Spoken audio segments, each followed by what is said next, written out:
Such a deep thank you and gratitude to all of you for showing up together. This has been such a gift and so moving to get to practice together. And if you're here for the first time, don't worry, you haven't missed anything. You've arrived at just the right moment. I want to begin in our bodies. If this is available to you, in whatever way you want to take this, I want to explore a little bit of the qualities of spaciousness and some strength without force in the body. And when I think of spaciousness, I think of my body as taking up this space, sort of head, torso, legs. And so often I forget about my wingspan. Do you know you have wingspan? So if this is available to you in your body, I invite you to explore moving from kind of center out and feeling your wingspan. You can do this standing or seated and exploring in different directions, front to back, side to side, the arc, and sort of whole circumference of wingspan. And breathing with it to feel what ease might be here, where there might be some grip and tension. How this expansiveness, this, sort of reaching in all directions includes the whole body. And I see a few delightful smiles in the exploration and discovery. Smiling is not mandatory, but it is allowed if it comes.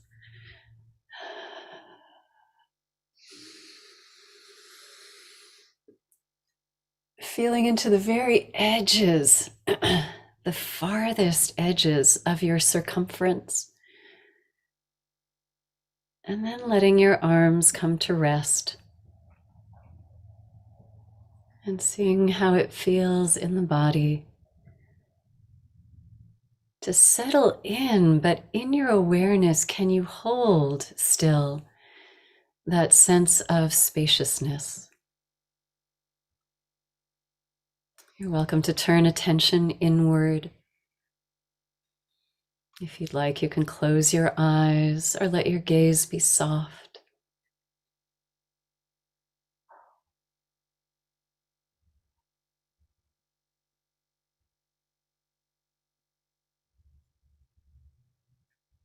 Settling in and noticing spaciousness inside.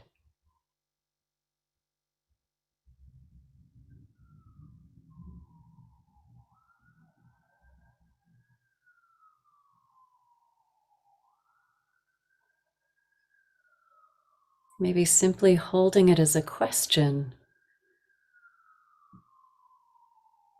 Where is there spaciousness within?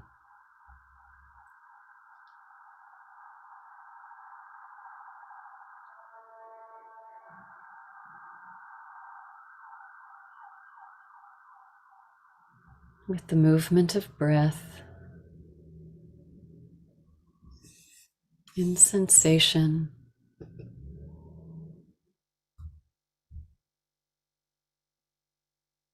without any push or force, how can I invite some softening and spaciousness within?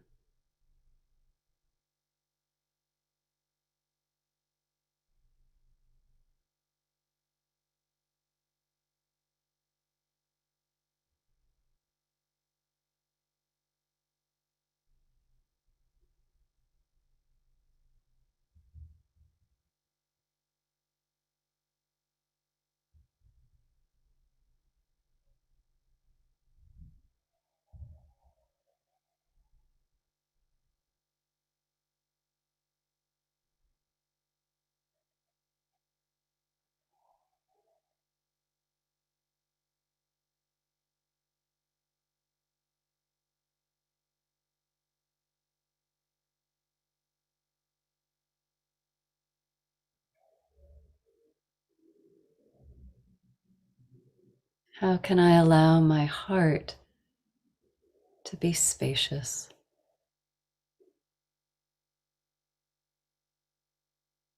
Mind to be spacious.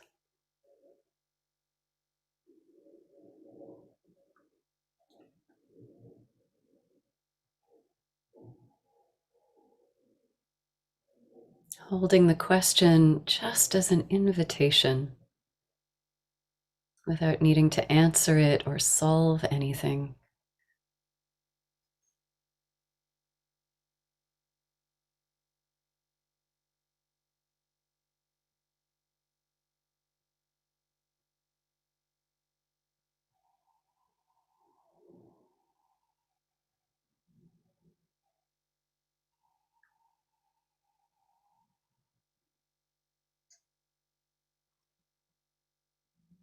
As I share some teaching, you're welcome to stay in practice, to hear what I'm offering and let it drop into your experience. So we've been taking a soulful seat at the Seder table together each day this week, with our hearts and our minds opening toward freedom. And Pesach is Zman Cherutenu, the time of our liberation. So if anybody at your Seder asks you if you know what time it is, you know the answer. It's liberation time. I just thought of that. Well, actually, every moment is liberation time. That's what our mindfulness practice is engaging. And I find it so interesting, quite brilliant, that Jewish ritual focuses us to take particular pathways, to hold the conditions that will make our practice particularly bolstered and direct our energy and effort. So Pesach, this is a time when we have the buoyant vitality of spring to support and help us. We have an ancient narrative of collective liberation to guide us. We have the rituals of the Seder and the gathering of community and mutual support and relationship, all awakening us to know now is the time to be free. To know that you are supported on all sides, from the outside in and from the inside out, to engage in this journey of freedom, this challenging and uncomfortable, magnificent and beautiful, holy project of revealing our innate and divine nature, which is already whole, inherently loving and connected to all other beings, naturally courageous and joyful.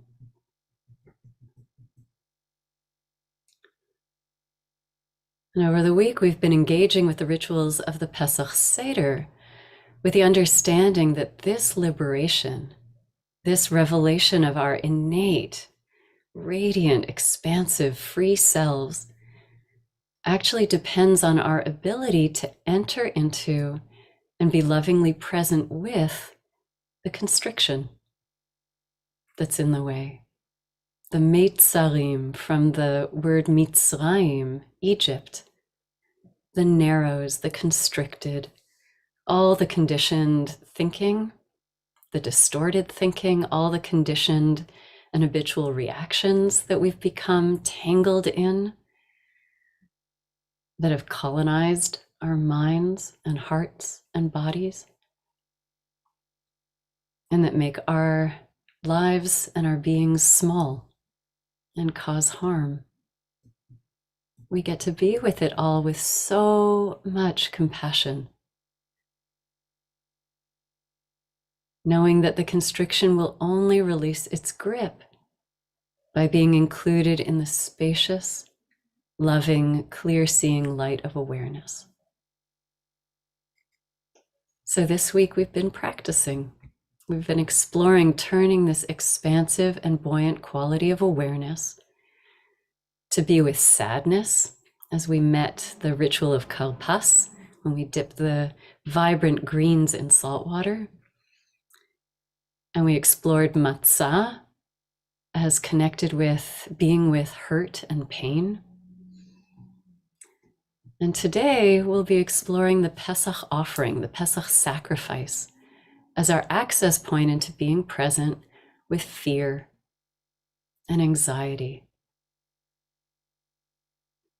And I want to offer gratitude and acknowledgement to my dear friend and teacher, Rabbi Jordan Ben-Dat Appel, who's also a beloved IJS teacher, for the core of what I'd like to share today.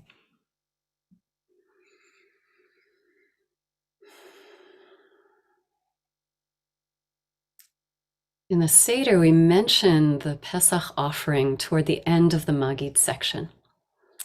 So we've told the whole story of Exodus from Egypt, and then we read the teaching of Rabban Gamliel, who says that anyone who has not talked about three core things has not really fulfilled the obligation of telling about the Exodus. And those three things are the Pesach sacrifice, the matzah, and maror. And he says the Pesach sacrifice, why do we eat it? Well, we don't actually eat it. We stopped offering the Pesach sacrifice once the temple was destroyed. But he says we eat it because the Holy One, blessed be, Pasach, passed over the homes of our ancestors in Egypt. As it says in the Torah, and you shall say, it is the Pesach sacrifice to Adonai, to pure presence, who passed over the homes of the Israelites in Egypt when God struck the Egyptians but saved our homes. So we have a shank bone on the Seder table, and we eat what's called the Hillel sandwich, or korech. Hillel in the times of the temple would make a sandwich of matzah and maror and the lamb and eat it together. And we eat the same sandwich minus the Pesach sacrifice, minus the lamb. For Rabban Gamliel, this is about God's act of liberation, God's sweeping power of life and death and saving us. It's the Yad Chazaka Uzro Netuya, the strong hand and the outstretched arm of divine redemption. But there's a hint here of what was the human part of that equation before God's liberating hand lifted us. So we learn in the Torah that there was actually a 4-day preparation for this moment. The Israelites were told to take a lamb, the very embodiment of one of the Egyptian gods, on the 10th of the month of Nisan, for each household to bring it to their home, to tie it on their front lawn, and to watch over it for 4 days, till the 14th of the month. They're told to take the very embodiment of their fear, to bring it close, to become familiar intimately with it, to watch it as they prepare for liberation. And on the eve of the 14th, they slaughter it, they paint the door frames of their house with its blood as protection, and they roast the meat and eat it at a Seder even before they're physically liberated. So I want to use this for our practice and invite you to think of something that scares you. Don't choose the most intense, difficult fear,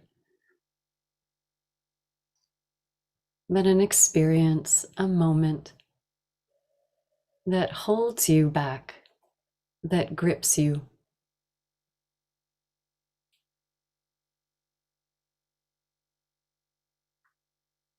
To call it to mind, and as gently as you can, seeing as clearly as you can you be present with what arises within?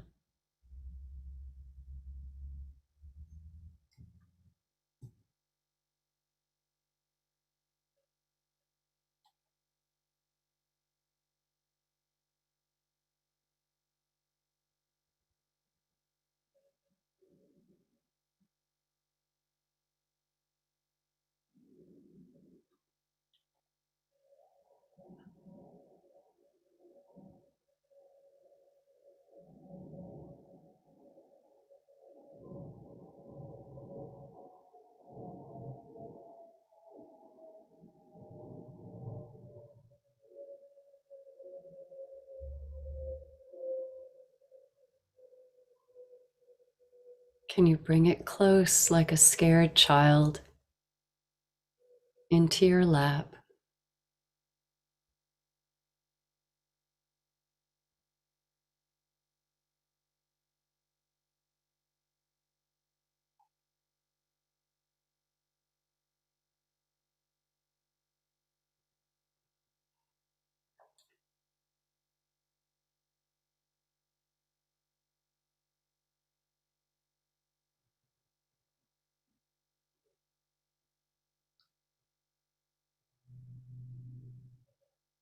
If it's difficult to think of a specific situation or experience, you can just offer the question, what fear is here?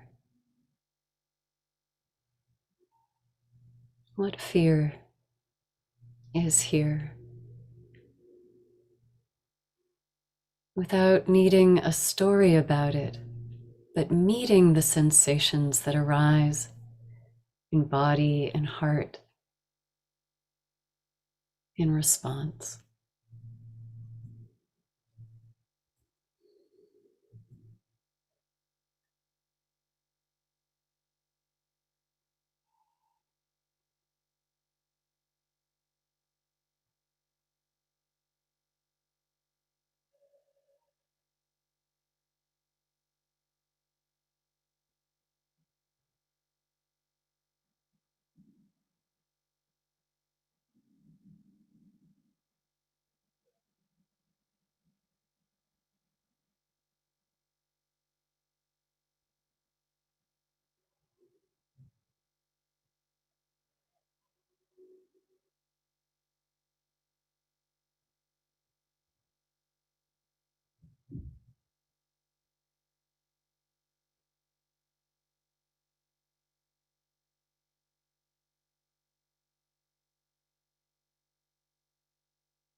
What fear is here? With so much compassion, can you turn awareness to illuminate the texture and qualities, the grip of this fear.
For all the ways that fear might freeze us or push us, contract us, grip. We're practicing this quality of being with spacious and loving awareness.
Moment by moment, we grow our capacity to be with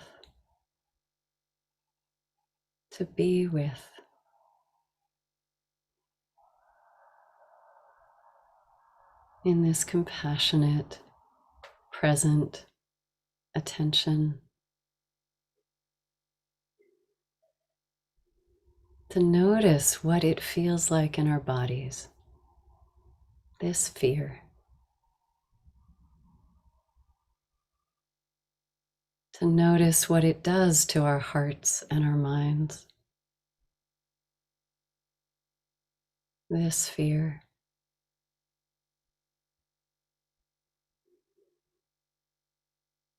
But rather than being sunk into it, awareness remains clear, open, so widely loving.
As we practice, I find it really helpful to hold the reminder that it's pretty much always frightening to move from fearful contraction into a more expansive way of being. Pretty much always.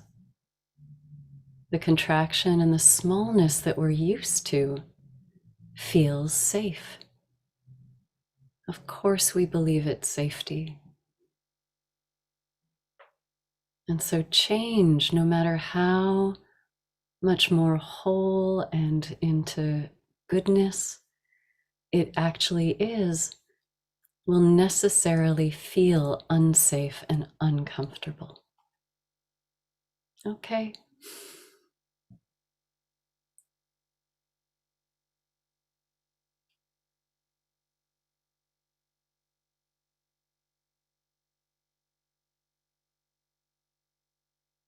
But partnering with being with the fear, we get to make a decision, a choice to lean into something that's bigger than the fear and to move anyway. It's a decision. In the Torah, before anything external changes in the Israelites' enslavement, they take the lamb, the embodiment of fear, of the oppression, And after dwelling with it for 4 days, they sacrifice it, and with it, celebrate the first Seder with their staff in hand, their sandals on their feet, dressed to get up and go.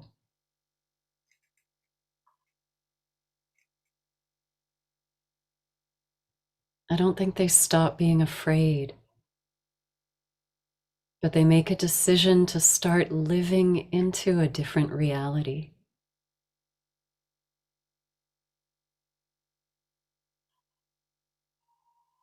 Freedom cannot wait until we feel ready.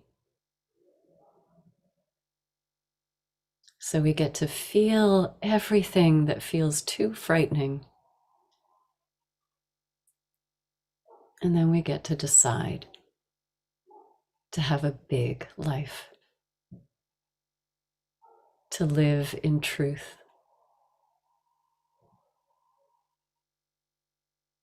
to expand and know our profound and innate connection with divine aliveness in and through all that is.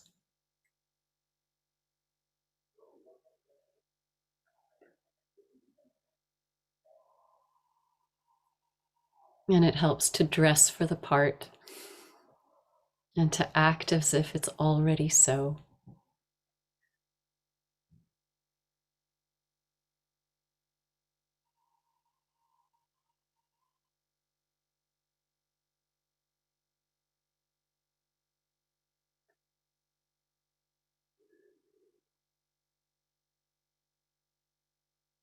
And to know that there is holy purpose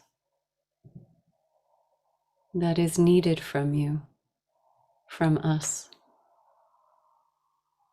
to reveal this wholeness, this expression of divinity. Oh, how magnificent.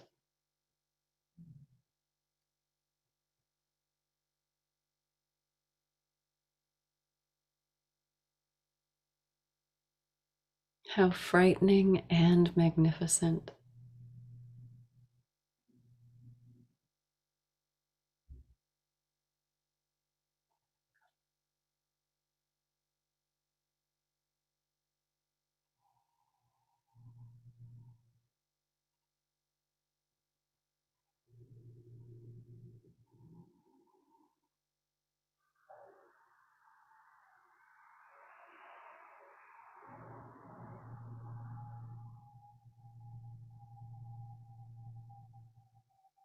As we lean into the possibility of that freedom, this is where we surrender. This is where we release and let go.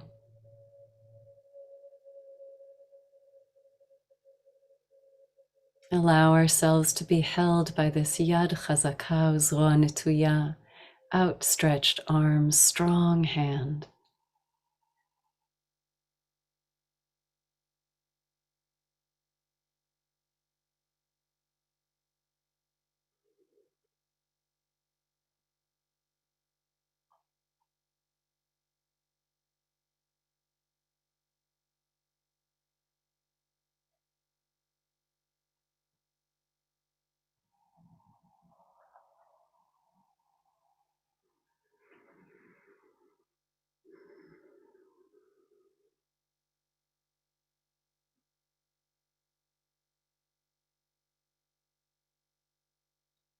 Bechol dor vador, in every generation, in every place where we darim, where we sit, where we dwell. Anu chayavim lirot et atzmenu. We're invited to make a commitment to see ourselves ki'ilu yotzim min hametzar, as if we are already moving out of the narrows. בכל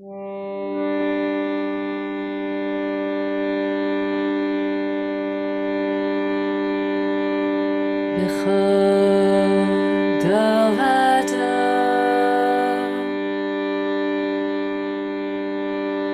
אנו חייבים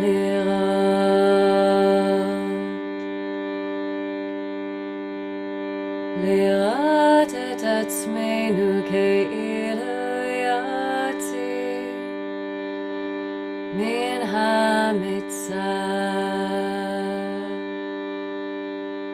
בכל דור ודור אנו חייבים לראות את עצמנו כאילו יוצאים מן המצב.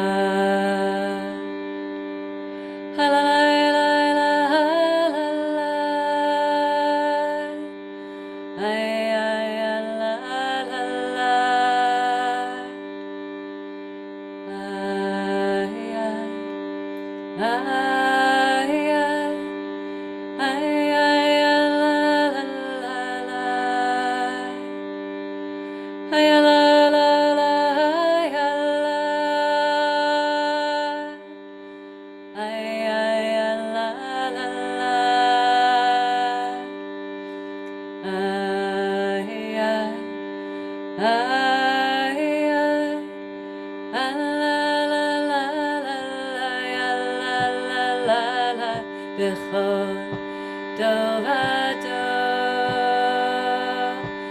אנו חייבים לראות את עצמנו כאילו יוצאים מן המצב בכל דור ודור אנו חייבים לראות את עצמנו כאילו יוצאים מן המצב. היה לה לה לה יה לה לה היה לה לה לה לה היה היה לה לה היה לה לה לה לה היה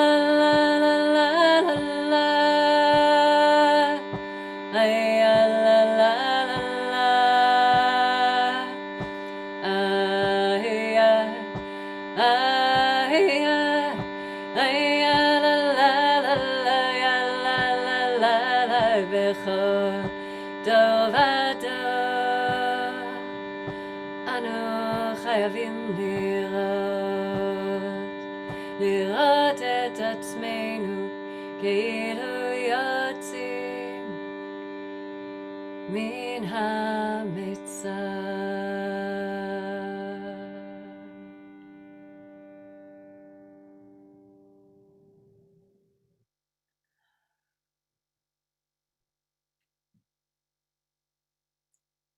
May our practice be for healing and full liberation for ourselves and for all beings. Thank you for your practice.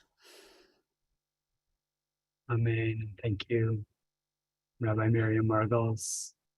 We'll take a moment now to recite Mourner's Kaddish for those who are in mourning or observing your site. I'd like to invite those who will be reciting Kaddish to please write in the chat the names of the people you're memorializing today and for whom you're praying. And I'd like to invite everybody else to listen and respond from a place of love and compassion. And Mourner's Kaddish should be up on the screen momentarily. And please rise with me in body or spirit as we say Yitkadal V'itkadash Shmei Rabba. Amen. Vitality, remove Mahute, Aya Kamali, Aya the cultivate Israel and the laws of Sakalais Rabbi Mansu, Monroe, Ames, Yeheshe, Aya, Yuvarachli Alamo, Meomaya, Yuvarachli, Isharabi, Romavi, Vija Jarabi, Tokavi, Tawam, Nishi, Lela, Ishwanakum, Israel,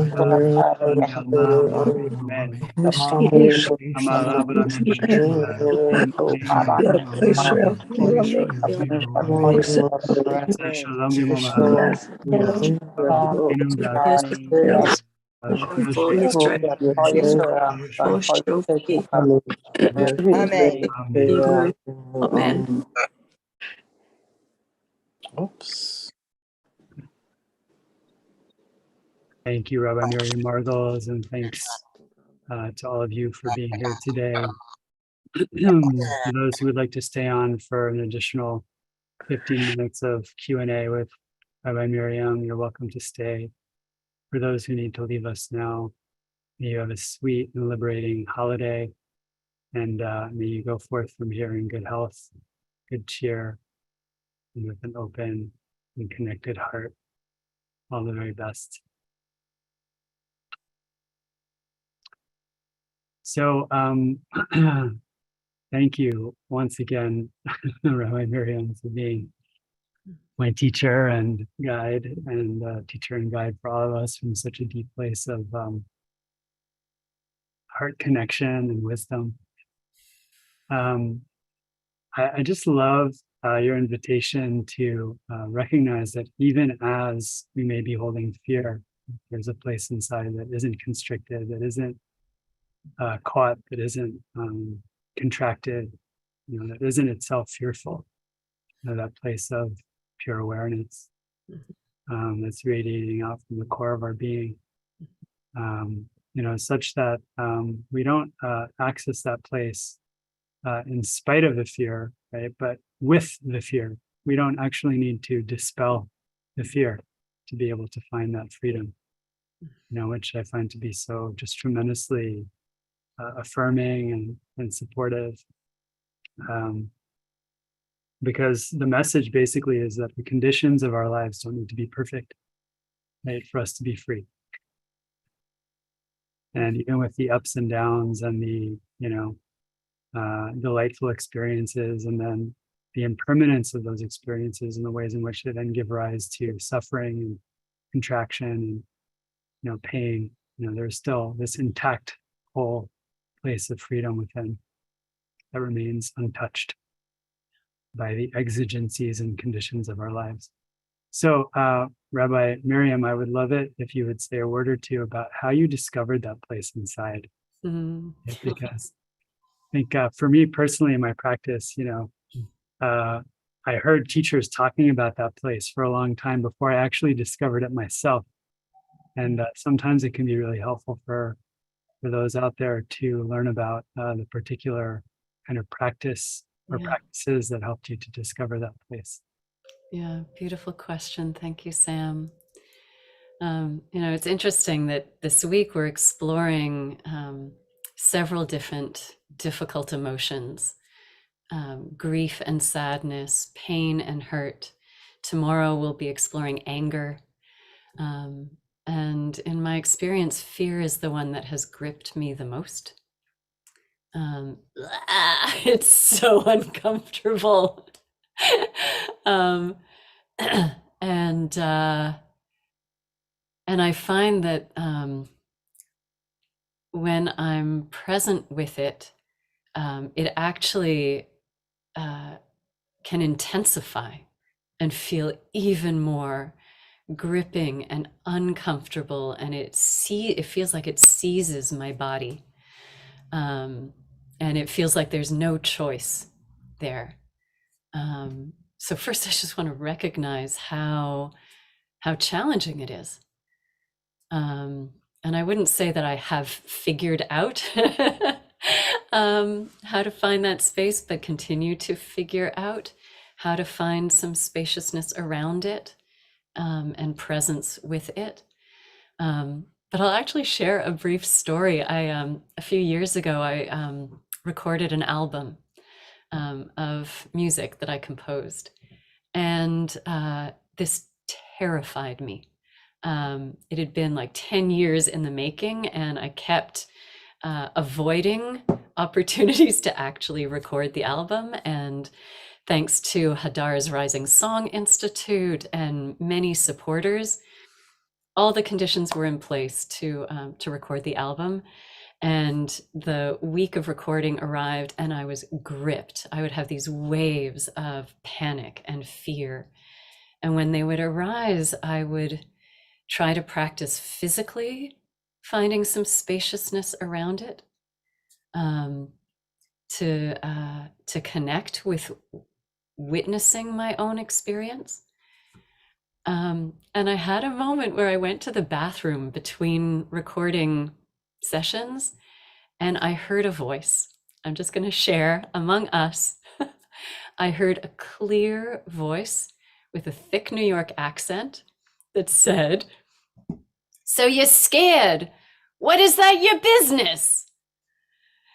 And there was something brilliant about that. It felt like divine voice saying, "You're scared, okay, but that's actually, you've got something to do here that is bigger than you.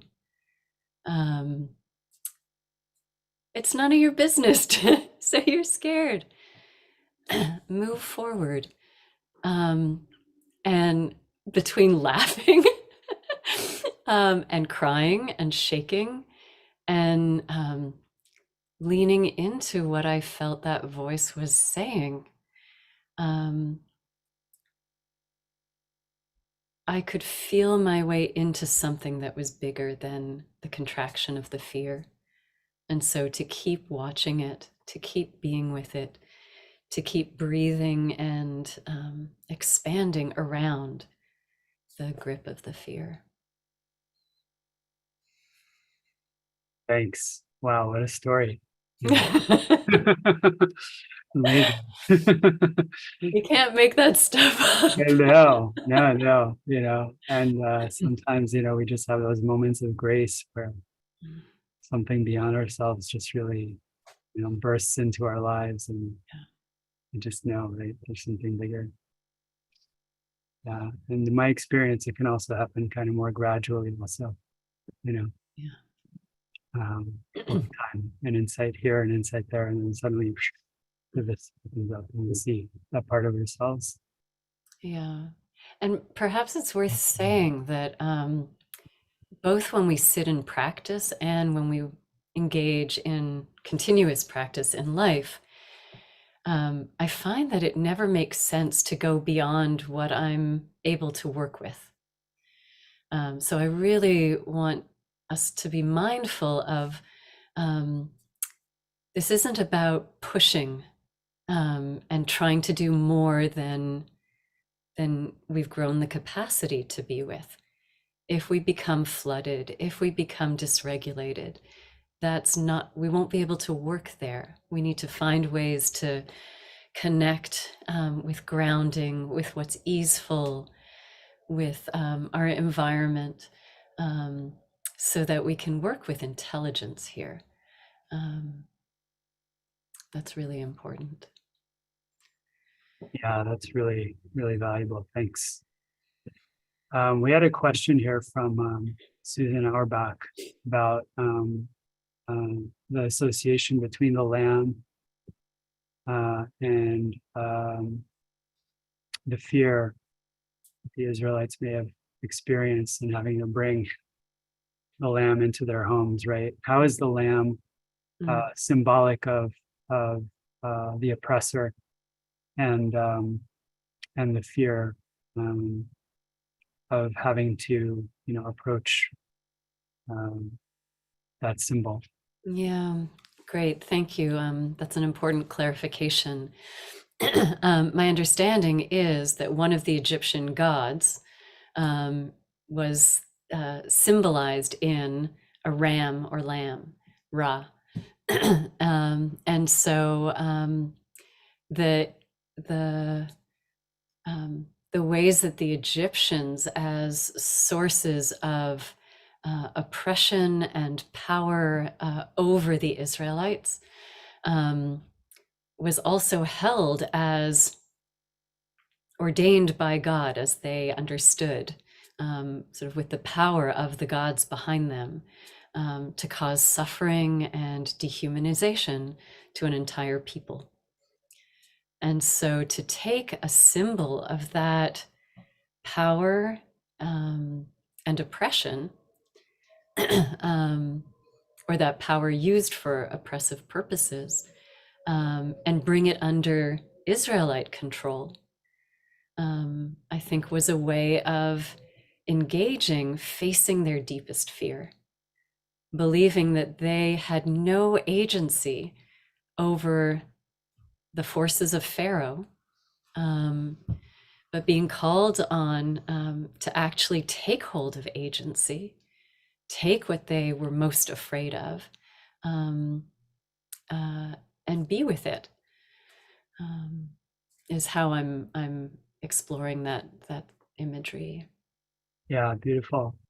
Also remembering the part of the biblical story of the Exodus where, when the Israelites came down to Egypt, Pharaoh actually placed them in the land of Goshen because they were shepherds.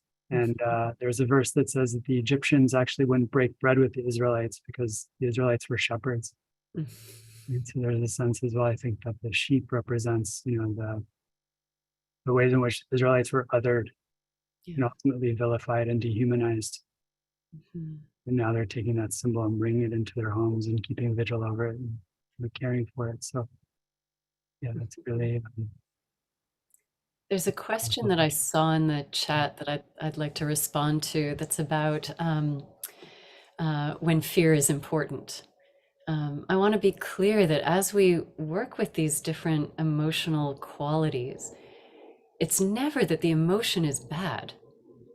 There are very important things about each emotion and its whole complex web, first of all, that are part of human experience.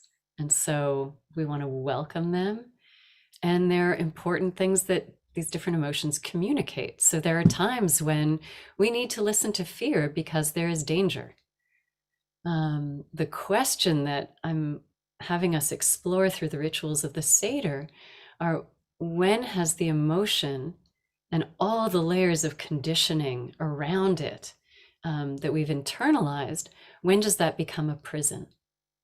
So if my fear keeps me from life, keeps me from doing things, if I keep avoiding so that I don't feel the discomfort, then it's a prison, it's a meitzar, it's constriction.